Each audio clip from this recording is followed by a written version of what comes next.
शांति। 11 फरवरी 71 की मुरली है। मुरली का टाइटल है अंतवाहक शरीर द्वारा सेवा।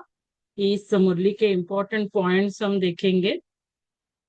तो बाबा ने कहा कि अंतवाहक शरीर के बारे में बता रहे, तो यथार्थ अर्थ क्या है? यही है कि अंत के समय की जो आप लोगों की कर्मातीत अवस्था की स्थिति है, वह जैसे वाहन होता है ना।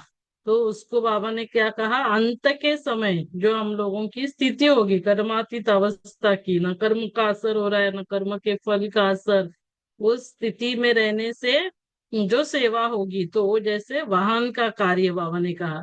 तो जब कर्मातीत अवस्था बन जाती है तो यह स्थिति होने से, कर्मातीत स्थिति होने से क्या होता है? 1 सेकंड में कहाँ का कहाँ पहुंच सकते हैं। इसीलिए अंतवाहक शरीर कहते हैं। वास्तव में यह अंतिम स्थिति का गायन है। उस समय आप इस स्थूल स्वरूप के भान से परे रहते हो, इसीलिए इनको सूक्ष्म शरीर भी कह दिया है। तो वहां पर क्या है कि हम हमारे स्थूल शरीर के भान से भी परे हो जाएंगे, है ना। धीरे धीरे हमारी वो अवस्था आती जाएगी। अभी जितना अव्यक्त स्थिति का अभ्यास करेंगे, ब्राह्मण क्या बनेंगे? सर्व कर्म कर रहे हैं लेकिन कर्म करते हुए भी इतने हल्के रहेंगे, न कर्म का असर न कर्म के फल का असर हो रहा है, जैसे फरिश्ते उड़ रहे हैं। तो और उस स्थिति से बहुत सेवा होने वाली है, तो इसलिए सूक्ष्म शरीर उसको कह दिया है। तो जहां तक हो सकता है समय कम और सफलता ज्यादा का पुरुषार्थ कर रहे हैं, तो उसमें क्या होगा? कम समय में ज्यादा सफलता। तो आप लोगों का पुरुषार्थ भी हर बात में स्पीड को बढ़ाने का चल रहा है। जितनी जितनी जिसकी स्पीड बढ़ेगी उतना ही अपने फाइनल स्टेज के समीप नजदीक आएंगे, स्पीड से स्टेज तक पहुंचेंगे। तो जो स्टेज हमें अचीव करनी है ना, अंतिम स्टेज, तो वो उसके लिए क्या करना होगा? और स्टेज तक पहुंचने के लिए स्पीड अपनानी होगी। अपनी स्पीड से स्टेज को परख सकते हो।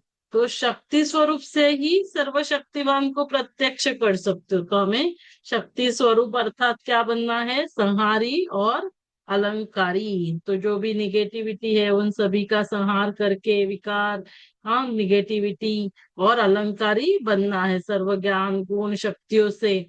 तो लोगों को आपकी आंतरिक स्टेज का साक्षात्कार हो। तो हमारी ये स्थिति से क्या होगा? हमारी जो आंतरिक स्टेज है उसका साक्षात्कार होगा। तो अलंकारी बनकर स्टेज पर आ रही हूँ, ये चेक करना है। लाइट हाउस माइट हाउस दोनों ही स्वरूप इमर्ज रूप में रहे, लाइट हाउस भी और माइट हाउस, शक्ति रूप भी, ज्ञान स्वरूप भी। और ये जो बाबा शब्द है उसमें इतना स्नेह और शक्ति भरी हुई हो, जो यह शब्द ज्ञान अंजन का काम करे, अनाथ को सनाथ बना दे। तो इतना उस शब्द में है ना, बाबा शब्द में स्नेह और शक्ति भरी होनी चाहिए। तो इस एक शब्द में इतनी शक्ति भरो, जिस समय स्टेज पर आते हो उस समय की स्थिति। एक तो क्या करना है? इन 4 बातें बाबा ने कहा है। तो जिस समय हम स्टेज पर आते हैं उस समय की स्थिति, एक तो तरस की हो, दूसरी तरफ कल्याण की भावना हो, तीसरी तरफ अति स्नेह के शब्द हो, और चौथी स्वरूप में शक्तिपन की झलक हो।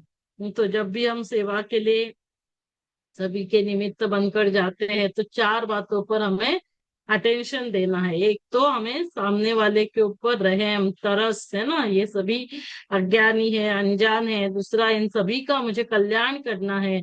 अति स्नेह के शब्द हो, हमारे शब्दों में स्नेह झलकना चाहिए। और फिर हमारा स्वरूप भी कैसे होना चाहिए? शक्ति स्वरूप की झलक। इन 4 बातों को अपने तरफ अटेंशन देना है। तरस, कल्याण, स्नेह और शक्ति, पावर जिसको कह सकते हैं। अपनी स्मृति और स्थिति को ऐसा हमें पावरफुल बनाना है। अपने कई समय के पुकारते हुए भक्तों को अपने द्वारा बाप का साक्षात्कार कराने के लिए आई हूँ। तो हमें साक्षात्कार कराना है ऐसे पावरफुल स्टेज से। इस रीति से अपने रूहानी रूप, रूहानी दृष्टि, कल्याणकारी वृत्ति द्वारा बाप को प्रत्यक्ष कर सकती हो। लेकिन भाषण की तैयारी ऐसी करो जो भाषण द्वारा भाषा से भी परे स्थिति में ले जाने का अनुभव कराओ। लेकिन भाषण से भी क्या होना चाहिए, भाषा से भी परे स्थिति है ना, उनको अनुभव, उस अनुभव पर हमें अटेंशन देना है। रूहानी आकर्षण स्वरूप की स्मृति में रहने की तैयारी पर अटेंशन कम देते, तो हमें क्या करना है, भाषण की तैयारी सिर्फ नहीं करनी है कि भाषण में क्या क्या बोलना है क्या, लेकिन अपने ज्यादा उससे क्या अटेंशन देना है, हमारा रूहानी आकर्षण स्वरूप की स्मृति। तो उस स्मृति से है ना क्या होगा, जब हम उस स्थिति में स्थित होंगे तो सामने वाले को वो अनुभव होगा रूहानी आकर्षण। तो बाबा ने हमें रिजल्ट सुनाई कि हमारा इसके ऊपर अटेंशन कम रहता है। हर एक के दिल पर बाप के संबंध के स्नेह की छाप लगानी है, तो बाबा से उनको प्यार हो जाए, है ना। तो इसीलिए हमें तरस, कल्याण की भावना, स्नेह हो शब्दों में, और फिर शक्ति स्वरूप भी हो, तो उससे क्या होगा, उनके दिल पर बाबा के स्नेह की छाप लग जाएगी। तो बाबा शब्द में इतना स्नेह और शक्ति भरी हुई होनी चाहिए।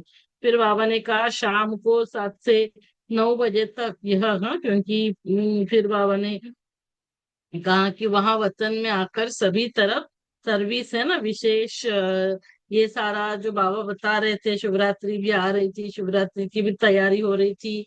और मधुबन वालों को विशेष क्या कहा है बाबा ने, शाम 7 से 9 बजे तक ये 2 घंटे खास सैर कराएंगे। तो ये 2 घंटे बाबा हमें क्या कराएंगे, अलग अलग स्थानों पर सैर कराने के लिए लेकर जाएंगे। तो बहुत जगह के जो है, तो अगर अपना थोड़ा भी पुरुषार्थ करेंगे तो सहज ही अनोखे भिन्न भिन्न अनुभव करने के वरदान को प्राप्त पा सकेंगे। तो विशेष 7 से 9 शाम को खास याद का प्रोग्राम रखना, और उसमें भी क्या करना, लेकिन विशेष यह सैर का समय, तो बाप दादा हमें सैर कराएंगे। तो जैसे फरिश्ते शाम को सैर करने के लिए, देवताएं, ऐसे लोगों को जो साक्षात्कार होगा ना, ये हमारा ही अंतिम स्वरूप अंतवाहक शरीर के द्वारा जो हम बाबा के साथ, हाँ, ये सैर करेंगे, जहाँ बाबा हमें अलग अलग अनुभव कराएंगे, तो हमारे द्वारा क्या होगा, बाकी सभी हमारी,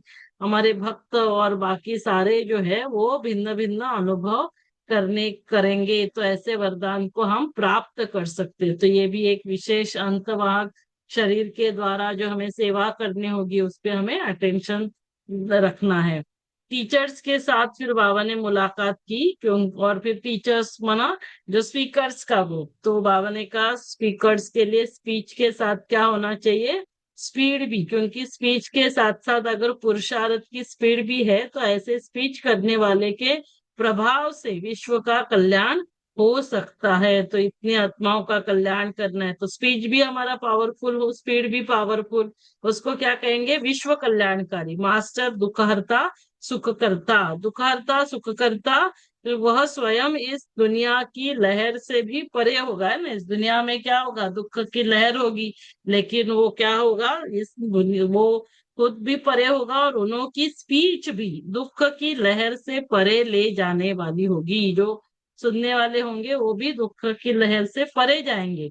स्पीच तो स्टेज पर ठहर कर की जाती है, तो आप किस स्टेज पर ठहर स्पीच करते हो, तो आप कौन सी स्टेज, हाँ, एक होती है स्टूल स्टेज, हाँ, तो जैसे अपनी, और दूसरा होता है सूक्ष्म, तो अपनी स्थिति की स्टेज तैयार है व नहीं, है ना, ये सारा हमें चेकिंग करना है। ऐसे स्टेज पर ठहर कर स्पीच करने वाले को कहते हैं श्रेष्ठ स्पीकर। तो स्टूल स्टेज तैयार करने वाले भी रहेंगे, वो काफी परिश्रम करते हैं, लेकिन हमें किस पर अटेंशन देना है, अपनी स्थिति, है ना, वो स्टेज, अपनी स्थिति की स्टेज सदैव तैयार रहे, है ना, सदैव एवर रेडी रहना है।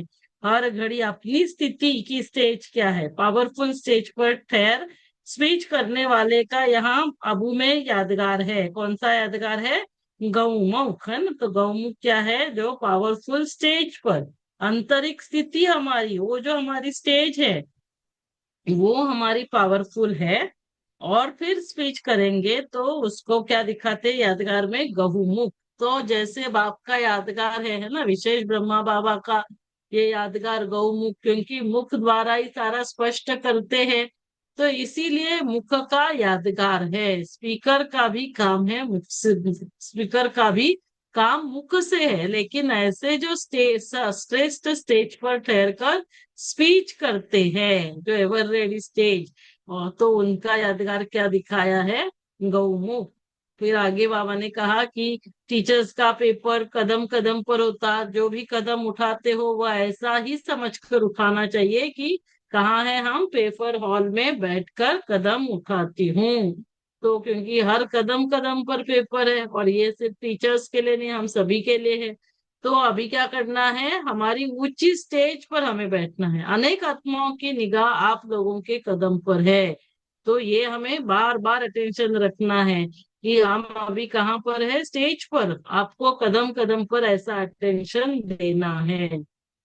फिर ताज तकधारी बनने के बाद अलबेलापन समाप्त हो जाता। अलबेलापन अर्थात पुरुषार्थ में अलबेलापन। तो विशेष बाबा ने कहा क्या समझना है, ताज तकधारी है, विश्व कल्याण का ताज, जिम्मेवारी का ताज हमने धारण किया है।